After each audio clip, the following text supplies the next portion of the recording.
The next case study I wanted to walk you through for this multiple criteria analysis that we're doing is a small industrial site.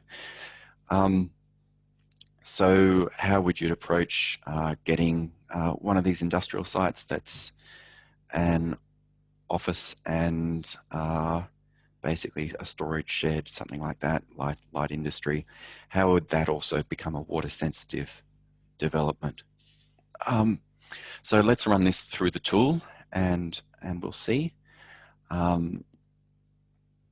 We've still got about 20 minutes, so that should be enough time to do this and answer final questions. All right, so just to take you through this, it's a 5,000 square meter block almost. We've decided to put some water sensitive urban design features, some rainwater harvesting. There's normally area for some swales or bioswales or infiltration trenches in light industrial. We've got our canopy trees, got a big tin shed, we've got a couple of office areas. Now, a bit of a note for industrial is that there is an element of environmental management that's a little bit outside the scope of InSite Water. If you have an area where there's chemical refueling or chemical storage or some risk of a spill or a major pollutant runoff, it is really important to have your own environmental management, site environmental management plan, and that's administered by the EPA. So what we'd normally do is put bunding and an impervious surface underneath the chemical storage or fueling. That would have its own drain that would go to trade waste or to an underground treatment system specifically for the pollutant we're talking about. And on top of that, you'd put an awning or some sort of carport kind of roof that would separately divert the stormwater from above the area into the stormwater drainage system. So that's that disclaimer for industrial. But let's start putting this into the tool.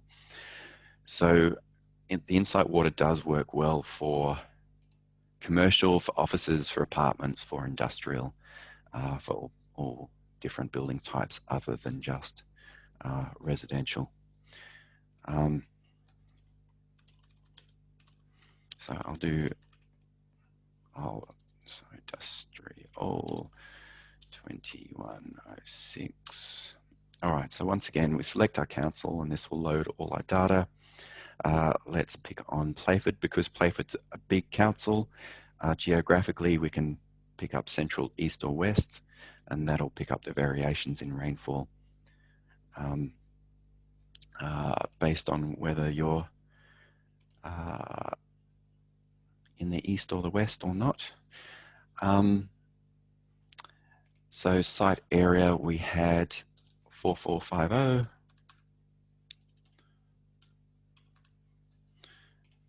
And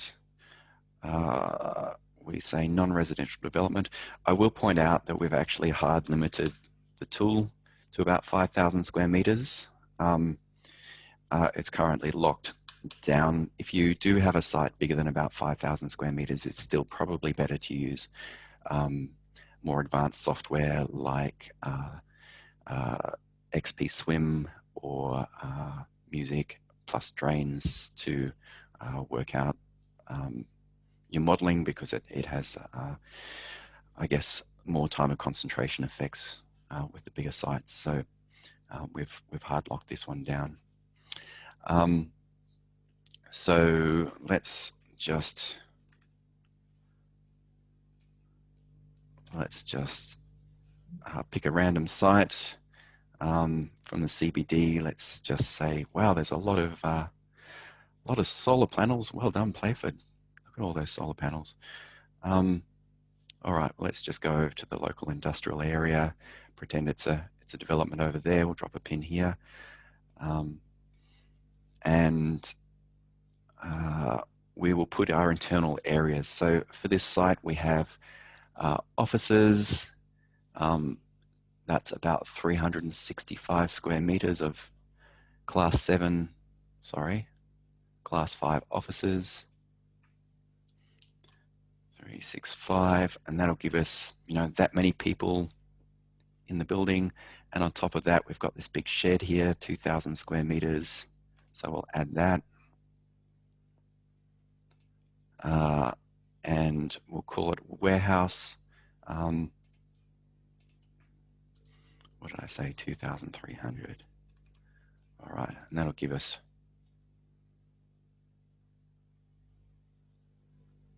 All right. Oh yeah. Bring that back down. Thanks, Mel. All right, so that'll give us our estimated occupancy. The tool's not hugely sensitive to this, but it's good to get an indication of how many people are in the building so we know roughly some things that will work. So a common mistake with industrial is to put a water tank on this big tin shed when there's really not a lot of people in the building who are going to be using that water. And in Melbourne, we actually see people popping water tanks, poly water tanks, by just having too much roof area on a tiny tank that doesn't really do much. It's as useful as a chocolate teapot, so they say. So we don't really want a rainwater tank unless there's a clear industrial use for that water on the industrial site, but the rainwater tanks do work well for the office areas. There's plenty of people in there for the roof area, so we'll really just try and get the roof area working properly for that. So we'll go roof connected to a tank, and we'll say offices. All right.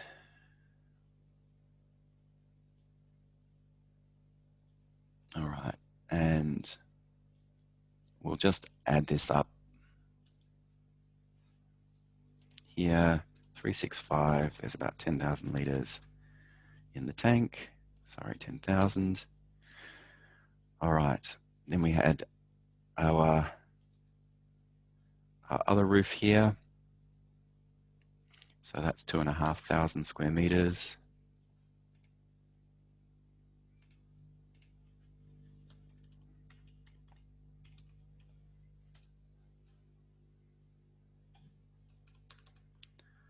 All right, and in this case, we're treating that with some bioswales.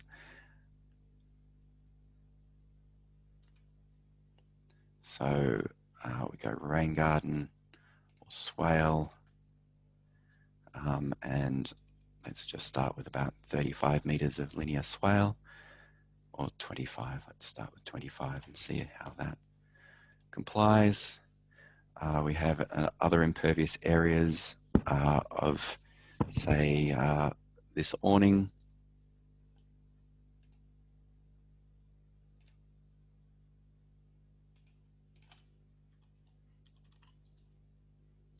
And we had 165, nothing for now. And then we'll add our car parks. All right, so I'll just quickly add forth. All right, so we had, so 270 plus 450. It's about 720. Forgive my live maths. Industrials, you're probably not likely to do a pervious driveway, particularly if you've got heavy vehicles turning. However, there's probably still some opportunities in this light duty car parks for imperviousness, but in this case, we're going with bioswales instead. All right, and so I'm not going strictly to this, but let's add another 20 square meters of bioswale and just see how we are tracking. So if we look down at our parameters here, we haven't quite passed yet.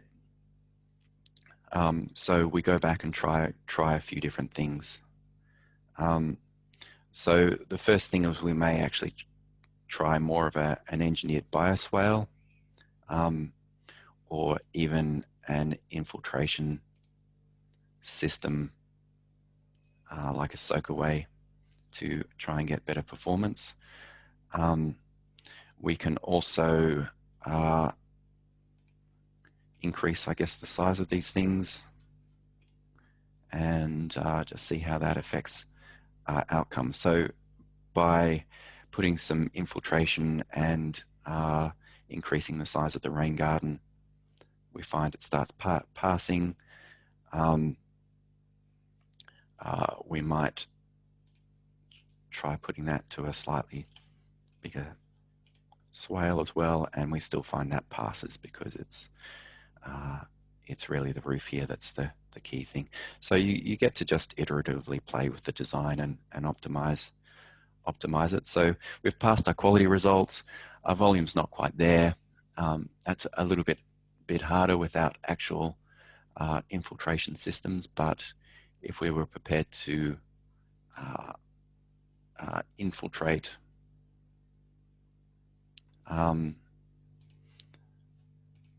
some water depending on the soil type, we could improve our volume results as well. And it also does depend, I guess, on your soil type as to how well it infiltrates.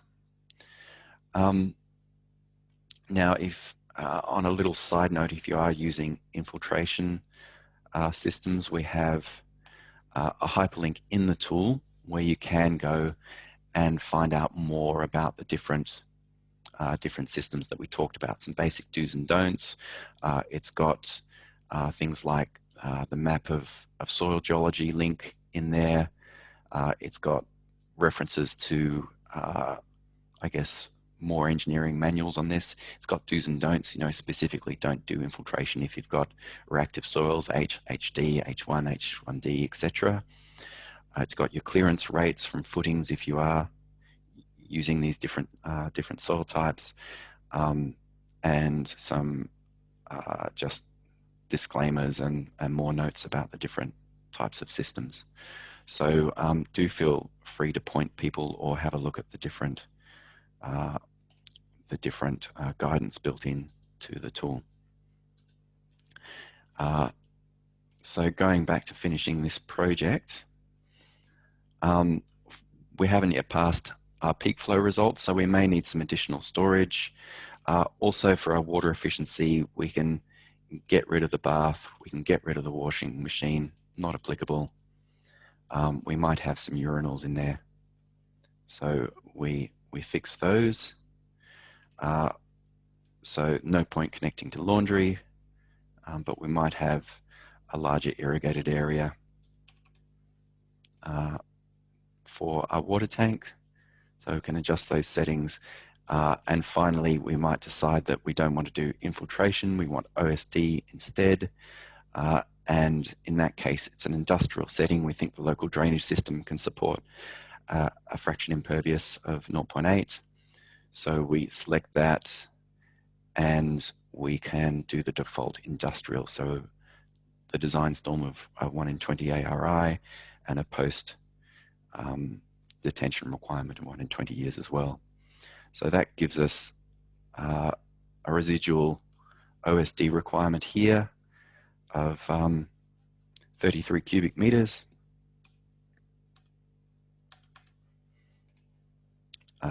And we'll specify a classic OSD system almost there.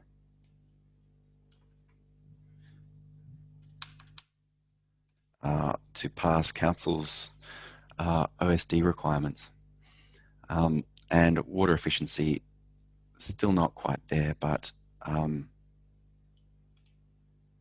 in that case, we can probably just say that it's difficult for this type of development to meet these requirements specifically, and ask for special consideration for this site. Or alternatively, you could maybe connect more roof up to the water tanks and see if that helps as well. Ian, there's a question about above ground detention storage. Yeah. So cool. Is it possible to discuss that? Yes. So what the tool specifies is more a volume than the detailed design. So you could just take the detention volume here and design that as above ground rather than underground. I'll take that on notice, though. It might be worth putting above ground as an option. From experience, it doesn't really happen on smaller site design. There just usually isn't space to actually put a detention basin above ground. However, you could probably design a swale that fills up, and you could work out the geometry of a swale, for example. I think we're seeing a few that are building it into their car park, so they're actually kind of okay. having a bit of a depression Yeah. in car parks. That's what I've seen a little bit lately. Yeah. Okay. Well, we'll take that one on notice and maybe provide another option here for these diagrams. But in terms of the actual detailed design, you can, I guess, ignore this and provide the equivalent site storage volume as above ground. You'll just have to do your trapezoid volume calculations and weir calculations as a separate little spreadsheet, and I guess an appendix to the report. And I guess the other thing too, Ian, is we've designed this with the view that it's a planning stage approval tool, and that the applicant is likely to need to provide a whole heap of information at the building approval stage.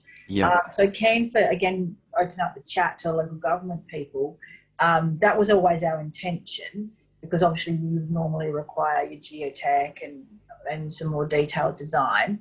How comfortable are you that this is a planning approval stage tool? Because as you're saying, there's going to be more detailed design coming in the building approval phase. It's just to try and get people to consider water sensitive urban design solutions earlier, so that they're not trying to, at the building stage, trying to all of a sudden jam it into a site where there's no allowance made for it for space. That's just to clarify. I think that's the expectation of this tool. So interested in on people's feedback there. Yeah, I mean, it is a planning and schematic stage tool.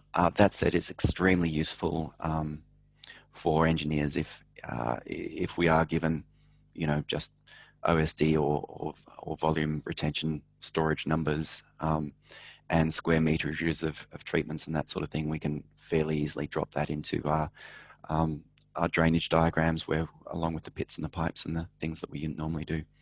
So in fact, this does a lot of the really difficult calculations that would become very fiddly for an engineer to try and just do it bespoke without software.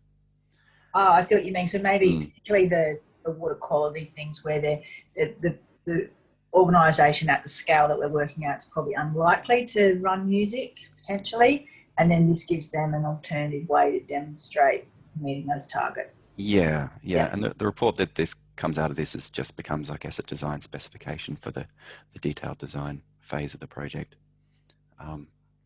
So it is useful, and it is designed with engineers and designers in mind. However, yes, do bear in mind it doesn't do everything, and some of the basic things it doesn't do is like check that water is actually flowing downhill on site. So, at the end of the day, we still need people who understand hydrology and civil engineering looking at these plans and just making sure they make sense. All right, so once you're happy with that you've met your objectives, and I've just passed this by, I guess, up specifying some of these fittings and fixtures, we then just go save project, go to reporting, and once again hit the detailed report. I think it was that one, and we show our report. So the comment is, yep, sounds like a good approach. Engineers say that once their client has their design in mind, they don't have much room to include these elements. So yeah, what we've found, particularly in Victoria where I work, is if you can push some of these design considerations forward, you've still got time to make room for some tanks or some pervious paving or these different integrated water elements, whereas if you leave it to the last minute and the build is ready to go and the trucks are on site, there's really no scope. All right, so anyway, once again, oops, I've chosen the wrong project, so back to reporting. Important to... Just letting you know we're very close to time, Ian, but I think you're pretty... All right. Yeah, I'm pretty close to winding up. But yes, once again, you can print the report out for your project, and this then just can become a useful document for both councils to assess without having to double guess everyone's spreadsheets and reverse engineer all their PSD calculations, but also for the builder and for the detailed design for the design team as well. All right, so a couple of final notes to wrap this up. So we've talked about the reporting, but Melissa and the team and us have gone to great lengths to create some really detailed and simple guides on how to make things work for the multiple criteria of the Australian Rainfall and Runoff Guide and the new planning scheme.